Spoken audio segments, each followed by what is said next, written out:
MBBS ಓದ್ತಾ ಇದ್ದ ಹೆಣ್ಮಗಳಿಗೆ ವಿಚಿತ್ರ ಕಾಯಿಲೆಯೊಂದು ಬಂದಿತ್ತು. 10 ಆಸ್ಪತ್ರೆಗೆ ತೋರಿಸಿದ್ರೂ ವಾಸಿಯಾಗಿರಲಿಲ್ಲ. ಕೊನೆಗೆ ವೈದ್ಯರು ಕೂಡ ಕೈ ಚೆಲ್ಲಿದ್ರು. ಆದ್ರೀಗ ಇದೇ ಹೆಣ್ಮಗಳ ಬಾಳಲ್ಲಿ ರಾಯರು ಪವಾಡ ಸೃಷ್ಟಿಸಿದ್ದಾರೆ.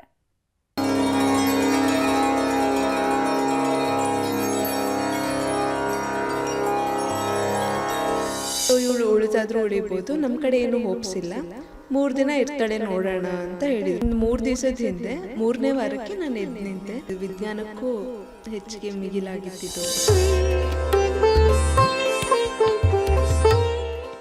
ಗುರು ರಾಘವೇಂದ್ರ ಭಕ್ತರ ಪಾಲಿನ ಆಶಾಕಿರಣ, ನಂಬಿ ಬಂದವರ ಪಾಲಿನ ದೀನಬಂಧು, ಕಲಿಯುಗದ ಕಾಮಧೇನು, ಮಂತ್ರಾಲಯದಲ್ಲಿ ನೆಲೆ ನಿಂತಿರೋ ಮಹಾಮಹಿಮ. ರಾಯರನ್ನ ನಂಬಿದವರಿಗೆ ಕಷ್ಟಗಳೇ ಇಲ್ಲ ಅಂತಾರೆ. ಯಾಕಂದ್ರೆ ಕಲಿಯುಗದಲ್ಲಿ ಪವಾಡ ಪುರುಷನಾಗಿ ಅದೆಷ್ಟೋ ವಿಸ್ಮಯಗಳಿಗೆ ಸಾಕ್ಷೀಭೂತರಾಗಿ ನಿಂತವರು ಮಂತ್ರಾಲಯದ ರಾಯರು. ಹೀಗಾಗಿಯೇ ರಾಯರನ್ನ ನೆನೆಯೋ ಕೋಟ್ಯಾಂತರ ಭಕ್ತರಿದ್ದಾರೆ. ಪ್ರಭುವಿನ ದರ್ಶನಕ್ಕೆ ನಿತ್ಯವೂ ಲಕ್ಷಾಂತರ ಮಂದಿ ಬರ್ತಾರೆ. ಇಂಥ ಮಹಾಮಹಿಮ ರಾಘವೇಂದ್ರ ಶ್ರೀಗಳು ಮತ್ತೊಂದು ಪವಾಡ ಸೃಷ್ಟಿಸಿದ್ದಾರೆ. ವೈದ್ಯರೇ ಕೈಚೆಲ್ಲಿದ್ದ ಯುವತಿ ಬದುಕಿಗೆ ಪುನರ್ಜನ್ಮ ನೀಡಿದ್ದಾರೆ.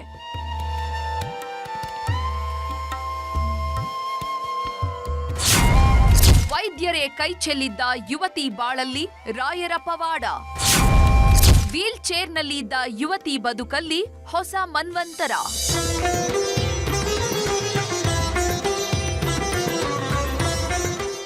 ಈ ಹೆಣ್ಮಗಳ ಹೆಸರು ನಿವೇದಿತಾ. ಜಸ್ಟ್ 22 ವರ್ಷ. ಹಾವೇರಿ ತಾಲೂಕಿನ ನೆಗಳೂರು ಗ್ರಾಮದ ನಿವಾಸಿ. ಎಂಬಿಬಿಎಸ್ ಓದ್ತಿದ್ದವಳು ಎಲ್ಲರಂತೆ ನಲಿದಾಡ್ತಾ ಇದ್ಲು. ಆದ್ರೆ ಕಳೆದ 7 ತಿಂಗಳ ಹಿಂದೆ ಇದ್ದಕ್ಕಿದ್ದಂತೆ ಪದೇ ಪದೇ ಆರೋಗ್ಯ ಕೈಕೊಡೋದಕ್ಕೆ ಶುರುವಾಗಿತ್ತು. ಇದ್ದಕ್ಕಿದ್ದಂತೆ ಪದೇ ಪದೇ ಮೂರ್ಛೆ ಹೋಗೋದಕ್ಕೆ ಶುರು ಮಾಡಿದ್ಲು. ದಿನಗಳು ಉರುಳ್ತಾ ಇದ್ದಂತೆ ಕೈಕಾಲುಗಳು ಸ್ವಾಧೀನವನ್ನೇ ಕಳೆದುಕೊಂಡಿದ್ವು.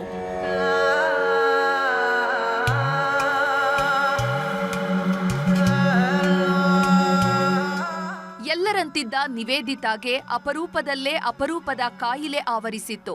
ಆಟೋ ಇಮ್ಯೂನ್ ಸಮಸ್ಯೆಯಿಂದ ಮೆದುಳಿನ ಮೇಲೆ ಪರಿಣಾಮ ಬೀರಿತ್ತು. ಹೀಗಾಗಿ ದಿಕ್ಕು ಕಾಣದಂತಾದ ಹೆತ್ತವರು ಹಾವೇರಿಯ ಖಾಸಗಿ ಆಸ್ಪತ್ರೆಗೆ ಸೇರಿಸಿದ್ರು. ಒಂದಿಷ್ಟು ಕಾಲ ಅಲ್ಲೇ ಚಿಕಿತ್ಸೆಯನ್ನು ಕೊಡಿಸಿದ್ರು. ಆದ್ರೆ ಯಾವುದೇ ಪ್ರಯೋಜನವಾಗಿರಲಿಲ್ಲ. ಹೀಗಾಗಿ 10 ಆಸ್ಪತ್ರೆಗಳನ್ನ ಸುತ್ತಾಡ್ತಾ ಇದ್ರು. ಸುಮಾರು 5 ಲಕ್ಷಕ್ಕೂ ಹೆಚ್ಚು ಹಣ ಖರ್ಚಾದ್ರೂ ಮಗಳು ಮಾತ್ರ ಮೇಲೆ ಎದ್ದಿರ್ಲಿಲ್ಲ.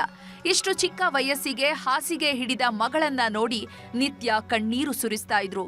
ಇನ್ನೇನು ಈಕೆಯ ಬದುಕೆ ಮುಗಿದೋಯ್ತು ಅಂತ ಕಂಡ ದೇವರಿಗೆಲ್ಲ ಹರಕೆ ಕಟ್ಕೊಳ್ಳೋದಕ್ಕೆ ಶುರು ಮಾಡಿದ್ರು.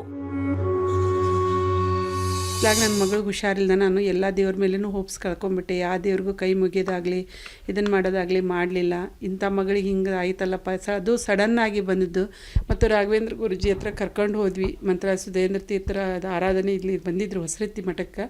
ಅಲ್ಲಿ ಕರ್ಕೊಂಡು ಹೋಗಾಗ ಮಗಳಿಗೆ ಆಶೀರ್ವಾದ ಮಾಡಿದರು. ನೀವು ಒಂದು 5 ವಾರ ನಡ್ಕೊಳ್ರಿ, ಒಳ್ಳೇದಾಗತ್ತೆ ಅವಳಿಗೆ ಅಂದರು. ನಾವು 3 ವಾರದಲ್ಲೇ ನಮ್ಮ ಮಗಳು ಎದ್ದು ನಿಂತ್ಕೊಂಡ್ಳು.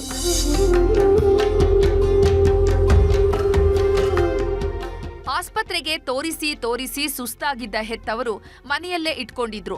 ವೈದ್ಯರಿಂದಲೂ ಗುಣಪಡಿಸೋದಕ್ಕೆ ಆಗ್ಲಿಲ್ಲ. ದೇವರೇ ದಿಕ್ಕು ತೋರಿಸ್ಬೇಕು ಅಂತ ಕಾಡಿ ಬೇಡ್ತಾ ಇದ್ರು. ಇಂಥ ಹೊತ್ತಲ್ಲೇ ನಿವೇದಿತಾ ಹೆತ್ತವರು ಆಗಾಗ ರಾಯರ ಮಠಕ್ಕೆ ಹೋಗಿ ಬರ್ತಾ ಇದ್ರು. ಒಂದು ದಿನ ತಮ್ಮ ಮಗಳನ್ನು ಹೊಸರೀತಿ ರಾಯರ ಮಠಕ್ಕೆ ಕರ್ಕೊಂಡು ಹೋಗೋ ನಿರ್ಧಾರ ಮಾಡಿದ್ರು. ಆದ್ರೆ ಮಗಳು ನಿವೇದಿತಾಗೆ ಇಷ್ಟ ಇರ್ಲಿಲ್ಲ. ವೀಲ್ ಚೇರ್ ಸೇರಿದ್ದವಳು ಹೊರ ಹೋಗೋದಕ್ಕೂ ಮನಸ್ಸು ಮಾಡ್ತಾ ಇರ್ಲಿಲ್ಲ. ಆದ್ರೆ ಹೆತ್ತವರು ಹಠ ಮಾಡಿ ಕರ್ಕೊಂಡು ಹೋಗಿದ್ರು. ಈ ವೇಳೆ 100ನೇ ಸುಶೀಲೇಂದ್ರ ತೀರ್ಥ ಆರಾಧನೆ ಕಾರ್ಯಕ್ರಮ ನಡೀತಾ ಇತ್ತು. ಈ ಕಾರ್ಯಕ್ರಮಕ್ಕೆ ಸುಬುಧೇಂದ್ರ ತೀರ್ಥರು ಆಗಮಿಸಿದ್ರು. ಆಗ ನಿವೇದಿತಾ ಹೆತ್ತವರು ಶ್ರೀಗಳ ಬಳಿ ಕರೆದೊಯ್ದು ತಮ್ಮ ಮಗಳ ಪರಿಸ್ಥಿತಿಯನ್ನ ಹೇಳ್ಕೊಂಡಿದ್ರು. ಆಗ ರಾಯರ ಮಂತ್ರಾಕ್ಷತೆಯ ಜೊತೆಗೆ ಫೋಟೋವೊಂದನ್ನ ಕೊಟ್ಟಿದ್ದ ಶ್ರೀಗಳು 5 ವಾರಗಳ ಕಾಲ ರಾಯರ ಮಠಕ್ಕೆ ನಡೆದುಕೊಳ್ಳಿ ಅಂದಿದ್ರಂತೆ. ಹೀಗಾಗಿ ಪ್ರತಿ ವಾರವೂ ಕೂಡ ರಾಯರ ಸನ್ನಿಧಿಗೆ ಬರೋದಕ್ಕೆ ಶುರು ಮಾಡಿದ್ರು. ಆಗಲೇ ನೋಡಿ ವಿಸ್ಮಯಕಾರಿ ಘಟನೆಯೊಂದು ನಡೆದಿದ್ದು. 3 ವಾರ ಕಳೆಯೋದ್ರೊಳಗೆ ನಿವೇದಿತಾ ಆರೋಗ್ಯದಲ್ಲಿ ಚೇತರಿಕೆ ಕಂಡು ಬಂದಿತ್ತು. 5 ವಾರ ಪೂರ್ಣಗೊಳ್ತಾ ಇದ್ದಂತೆ ನಿವೇದಿತಾಳೆ ಎದ್ದು ಓಡಾಡೋದಕ್ಕೆ ಶುರು ಮಾಡಿದ್ಲು. ನಿಂದ್ರಕ್ಕೂ ಬರ್ತಿರ್ಲಿಲ್ಲ ನನಗೆ. ಸೊ ವೀಲ್ ಚೇರಲ್ಲಿ ಹೋಗಿದ್ದೆ. ಆವಾಗ ಗುರುಗಳ ಆಶೀರ್ವಾದ ಮಾಡಿ 5 ವಾರ ನೀವು ಅದು ಇಲ್ಲಿಗೆ ಮಠಕ್ಕೆ ಬಂದು ನಡ್ಕೊಳ್ರಿ, ನಿಮಗೆ ಒಳ್ಳೇದಾಗತ್ತೆ ಅಂತ ಹೇಳಿ ಆಶೀರ್ವಾದ ಮಾಡಿ ಮಂತ್ರಾಕ್ಷತೆ ಹಾಕಿ ಹೋದರು. ಬಟ್ ಮೊನ್ನೆ ಒಂದು 3 ದಿವಸದ ಹಿಂದೆ 3ನೇ ವಾರಕ್ಕೆ ನಾನು ಎದ್ದು ನಿಂತೆ. ಮೊದಲೆಲ್ಲ ಅಷ್ಟು ದೇವ್ರನ್ನ ನಂಬ್ತಿರ್ಲಿಲ್ಲ ನಾನು. ಇವಾಗ ಹೌದು ದೇವ್ರಿದ್ದಾರೆ ಅಂತ ಅನಿಸ್ತಿದೆ ಸರ್. ಸೊ ಹೌದು, ಇದು ವಿಜ್ಞಾನಕ್ಕೂ ಹೆಚ್ಚಿಗೆ ಮಿಗಿಲಾಗಿದ್ದಿದ್ದು. ದೇವರು ಎಂದವರಿಗೆ ದೇವರೇ ದಿಕ್ಕು ಅಂತಾರಲ್ಲ, ಇದಕ್ಕೆ ನೋಡಿ.